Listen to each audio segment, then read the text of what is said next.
আবার শুরু হইতেছে র্যাবের তাণ্ডব। গুম খুন আবার শুরু হবে। প্রথম পদক্ষেপ ছিল গুম আইন বাতিল করা। এখন বিএনপি র্যাবকে শক্তিশালী করতেছে। আমরা তো তখন বুঝি নাই যে কেন গুম আইন বাতিল করলো বিএনপি। এখন পুরা ছবিটা পরিষ্কার হইতেছে। হাসিনার চাইতো ভয়ঙ্কর মানবাধিকার লঙ্ঘন নামে আসতেছে বিএনপির হাত ধইরা। ব্যানে ব্যানে করছি না। এই যে দেখেন, র্যাবরে 163টা নতুন গাড়ি কিনে দিতেছে বিএনপি সরকার। জঙ্গল সলিমপুরে নতুন ট্রেনিং সেন্টার হইতেছে। আমেরিকার স্যাংশন খাওয়া এই খুনে বাহিনীকে বিএনপি আবার পাইলা পুষা বড় করতেছে। এমনি এমনি না, ওইগুলা করার জন্য কইতেছে নাম পাল্টাবে, নতুন আইন করবে, যেন মানবাধিকার মাইনা চলে এই খুনি বাহিনী। এই র্যাব বিএনপির ইলিয়াস আলীরে গুম করেছিল। বিএনপি নিজেই র্যাব বিলুপ্তির দাবি করেছিল, আর ক্ষমতা এসে সেই র্যাবের নাম পাল্টাইতেছে। নাম পাল্টাইলে ভালো হয়ে যাবে? শিলং সালাউদ্দিনরে কেন কেউ জিগায় না? র্যাব তো বিএনপি বানাইছিল। র্যাব চলে কোন আইনে জানেন? আসেন সেটা একটু বুঝে দেখি, র্যাব কোন আইনে চলে। র্যাব চলে অস্ত্রধারী পুলিশ ব্যাটালিয়ন সংশোধন আইন 2003-এর অধীনে। এরা 9 জুলাই 2003 সালে পাশ হয়েছে খালেদা জিয়ার আমলে। আর এই আইনটা যেটা সংশোধন করে র্যাব বানানো হয়েছে, সেটা 1979 সালের অস্ত্রধারী পুলিশ ব্যাটালিয়ন অধ্যাদেশ, জিয়াউর রহমান সরকারের আমলের সামরিক অধ্যাদেশ। মূল আইনটা 1979 সালের অধ্যাদেশ, জিয়াউর রহমানের সামরিক সরকারের। আর 2003-এর সংশোধনীটা খালেদা জিয়ার সরকারের। অর্থাৎ র্যাবের আইনি কাঠামো যেটা পুরাপুরি বিএনপি পরিবারের নির্মাণ। র্যাব যে দুইটা আইনি কাঠামোর উপরে দাঁড়ায় আছে, দুইটাই বিএনপির তৈরি। আর এখন কইতেছে আইন পাল্টাবে। তো আগে যখন র্যাব বানানো হয়েছিল তখন এই আইনের কথা ভাবেন নাই কেন? বালশুন, র্যাব যে আইনে খুনি দানে ভইয়া উঠছে, সে আইন তো আপনারই বানানো। এটা দায় কার? এত মানুষ গুম হইলো, ক্রসফায়ারে মারা গেল, এখন মানবাধিকার মাইনা যেন চলে সেই জন্য আইন বানাবেন? র্যাব তো আইন মাইনাই খুন করছে। যে আইন বানাবেন সেই আইন মাইনাই খুন অব্যাহত রাখবে। যে মানুষগুলো মারা গেল, নিখোঁজ হইল, তাদের জীবন কি মূল্যহীন? তো র্যাব কিভাবে তৈরি হয়েছিল সেটা আপনারা জানেন? আপনাদের বলি, হয়তো অনেকেরই জানেন না, ইয়াংরা হয়তো অনেকেই জানে না। আসেন সেটা একটু বলি। 2002 সালে খালেদা জিয়া ক্ষমতা এসেছিল সন্ত্রাস নিয়ন্ত্রণ করার প্রতিশ্রুতি দিয়া। উল্টা আইন শৃঙ্খলা পরিস্থিতি একেবারে যাচ্ছেতাই হয়ে গেছিল। ঢাকা শহরে কয়েকজন কমিশনার খুন হইল। প্রকাশ্য দিবালোকে খালেদা জিয়া আর্মি নামাইল, নাম দিল অপারেশন ক্লিন হার্ট। আর্মি ধরে নিয়ে যাইতো যারে তারে। আর্মি ক্যাম্পে নির্যাতনে যারা মারা যেত কইতো হার্ট অ্যাটাক করছে। অপারেশনে 40,000-এর বেশি নিরাপত্তা বাহিনী অংশগ্রহণ করেছিল। যৌথ বাহিনী 11,245 জনকে গ্রেপ্তার করছিল। শত শত মানুষ আহত হয়েছিল। 40 জনের বেশি হেফাজতে মারা গেছিল। 40 জন। এইসব বিচার বহির্ভূত হত্যাকাণ্ডকে খালেদা জিয়ার সরকার ইন্ডেমনিটি দিল। আইন শৃঙ্খলা পরিস্থিতির ড্রামাটিক উন্নতি হয়েছিল, এটা সত্য। তো বাঙ্গুরা তখন বুদ্ধি বের করলো, এইভাবে তাইলে সন্ত্রাস নিয়ন্ত্রণে রাখা যায়, আর্মি থাকতে হবে মাঠে। তৈরি হইল র্যাব। কালো পোশাক কেন হইল জানেন র্যাবের? সর্দির বডিগার্ডরা যে জয় বাংলা করেছিল বেঙ্গল ল্যান্সার, তাদের ইউনিফর্ম। এই যে দেখেন বেঙ্গল ল্যান্সারের ইউনিফর্ম ট্যাঙ্কের উপরে দেখেছেন কালো, ওটাই। এই র্যাব গঠন করাটাই তো আইনত একটা ভুল ধারণা, মারাত্মক ভুল ধারণা। বাঙ্গুরে এমনই গর্ধব যে এইটা যে খুনি বাহিনী হয়ে উঠবে সেটা বুঝতে পারেন। এটা প্রথমেই বোঝা যায়। কেন এটা ভুল ধারণা আসেন বুঝায় বলি।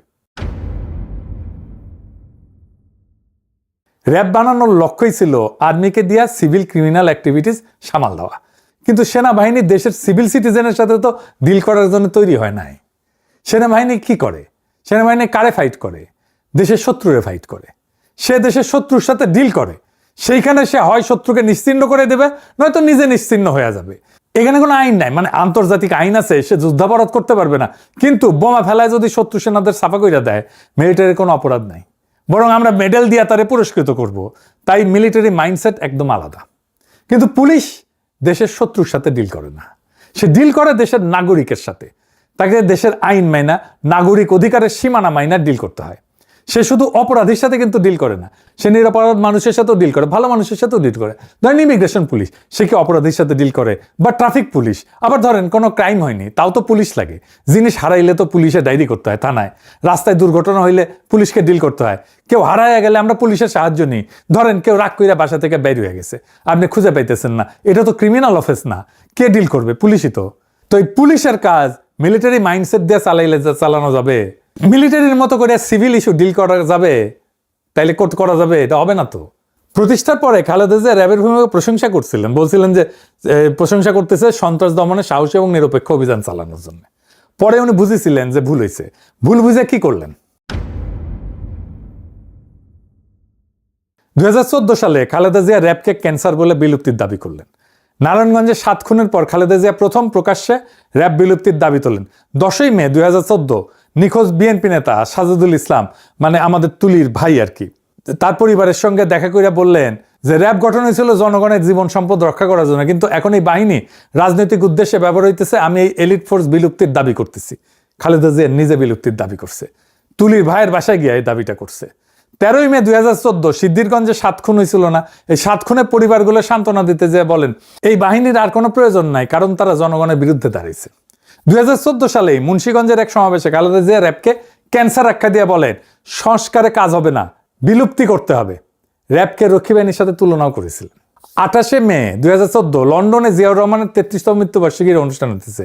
তারেক রহমান র্যাব বিলুপ্তির দাবিতে গণস্বাক্ষর কর্মসূচি উদ্বোধন করে কইলেন র্যাব অবিলম্বে বিলুপ্ত করা সময়ের দাবি। নারায়ণগঞ্জের 7 খুনে শুধু র্যাব সদস্যরাই জড়িত না, প্রধানমন্ত্রী শেখ হাসিনাও জড়িত। বিএনপি র্যাব বিলুপ্তির জন্য 2024-এর পরে আনুষ্ঠানিক সুপারিশও দিল। কি মজার কথা! 5ই ডিসেম্বর 2024 অন্তর্বর্তী সরকারের পুলিশ সংস্কার কমিশনে আনুষ্ঠানিক প্রস্তাব জমা দিল।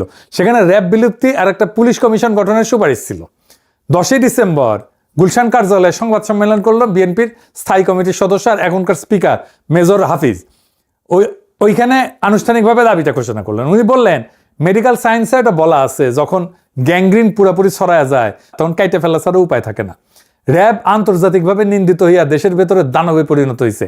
বেশিরভাগ গুম, খুন আর বিচার বহির্ভূত হত্যাকাণ্ড র্যাবই করেছে। তাই আমরা এর বিলুপ্তির সুপারিশ করিতেছি। ভিডিও আছে, দেখেন, এডিটর সাহেব দেখান। যত ধরনের খুন যখন এবং যত এক্সট্রা জুডিশিয়াল কিলিং সবকিছু অধিকাংশই এই র্যাবের মাধ্যমে হয়েছে। সেজন্য আমরা এটিকে বিলুপ্ত করার জন্য সুপারিশ করেছি। দেখেছেন, এইভাবে বলার পরে ইউনূস সরকারের তো উচিত ছিল পরের দিন র্যাব বিলুপ্ত করে অধ্যাদেশ জারি করে নাই। কেমন বেকুব দেখেন, রেখে দিছে। হ্যাঁ, এত বেকুবের বেকুব এই ইউনূস সরকার ছিল। এখন এই 22তম প্রতিষ্ঠাবার্ষিকী হইল এই কয়েকদিন আগে, ওইখানে শিলং সালাউদ্দিন গেছে। ওইখানে বলে যে র্যাবের জবাবদিহিতা, স্বচ্ছতা আর মানবাধিকার সুরক্ষা নিশ্চিত করতে নতুন আইন প্রণয়নের উদ্যোগ নিয়েছে সরকার। সরকার বিবেচনা করতেছে এই বাহিনী বর্তমান নামে চলবে নাকি নতুন এলিট ফোর্স গঠন করা হবে। নতুন নাম হয়েছে কিন্তু। আরো বলছে যে কিছু কর্মকর্তার কর্মকাণ্ডে বাহিনীর ভাবমূর্তি ক্ষুণ্ণ হয়েছে। ফ্যাসিবাদী শাসন আমলে কোনো প্রতিষ্ঠানই অক্ষত থাকে নাই, পুলিশ, সেনাবাহিনী, র্যাব, বিজিবি সবাই। কিন্তু কয়েকজন কর্মকর্তার কাজের জন্য পুরো প্রতিষ্ঠানকে তো দায়ী করা যায় না। না না না, তা তো বটেই। এই যুক্তি তো আওয়ামী লীগও দেয়। যারা গ্যাংগ্রিন বলবে এরা নিজেরা, তার 2 দিন পরে বলবে কয়েকজন কর্মকর্তার কাজের জন্য পুরো প্রতিষ্ঠানকে দায়ী করা যায় না। খালেদা জিয়া বলবেন সংস্কার করে লাভ নাই, বিলুপ্ত করতে হবে। আর এরা বলবে নাম বদলাবে, আইন ঠিক থাকবে, বাহিনী থাকবে। যেই তারেক রহমান লন্ডনের নির্বাসনে থেকে র্যাব বিলুপ্তির জন্য গণস্বাক্ষর কর্মসূচি শুরু করছিলেন, সে বাংলার লুথার কিং যখন হইল তখন র্যাবের গাড়ি কিনে দেয় 163টা, নতুন ট্রেনিং সেন্টারের ব্যবস্থা করে। নাম হবে SIF, স্পেশাল ইন্টারভেনশন ফোর্স। ওরে বাবা, ইংরেজি যেহেতু কইছে ঠিকই কইছে না। আপনারা নিজেরা যা দাবি করেছিলেন অন্য সরকারের কাছে, এখন নিজেরাই করেন সেটা। নিজের দাবি নিজেই মানেন, আমাদের দাবি মানা লাগবে না।